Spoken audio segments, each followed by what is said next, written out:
Hi, welcome to Standard Chartered TV. My name is Stephen Green and I'm the head of the China Research Group at Standard Chartered here in Shanghai, China. Is China's fiscal stimulus package working? This is a huge question and it looks like it is.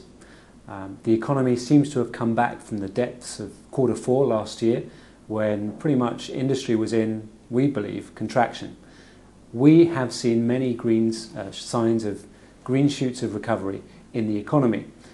We've seen a tremendous wave of bank loans hitting the economy, and some of those bank loans have gone into new infrastructure projects.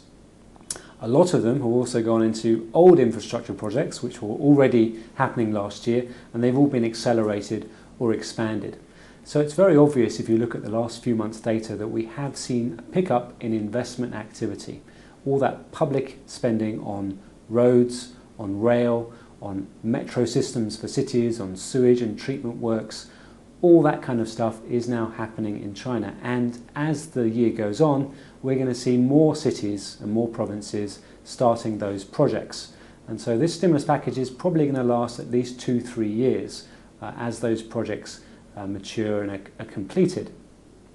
Is it working for jobs? Yes, it seems to be. We really don't know how many people lost their jobs in the export sector last year, maybe 20 million, maybe more. But it looks like many of those workers have found jobs on these infrastructure projects. So it seems to have provided some employment as well. Is it working all around the country? Well, here, not so much. There are some parts of China which really don't need much more infrastructure, particularly on the east coast, in places like Shanghai, and some of the other big cities on the east coast. The infrastructure spend now is quite limited. Where a lot of this money is going is into the west, centre and northeast of the country, and this is really where we see the infrastructure projects have their biggest impact. So if you go over to the centre and west of China, some of those areas are now, they claim, growing at 15-20% in terms of their GDP growth. So this infrastructure projects, they really do have a different geographical impact. And the last thing to ask, is it working for the short term and the long term? Well, as I've said, it's probably working for the short term, that's pretty clear. What about the long term? Well, many of these projects are being financed by bank loans, and many of these projects won't be able to pay back those bank loans.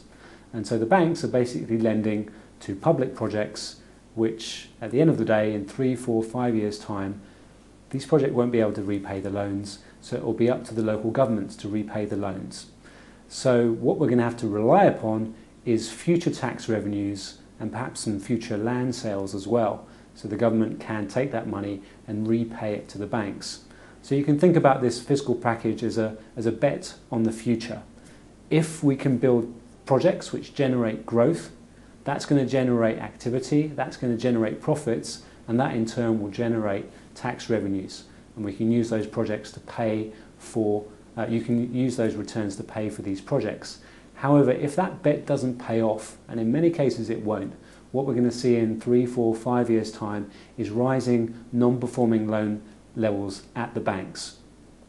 We really don't know how much of a problem that's going to be. We simply don't have the data to estimate it with any degree of accuracy.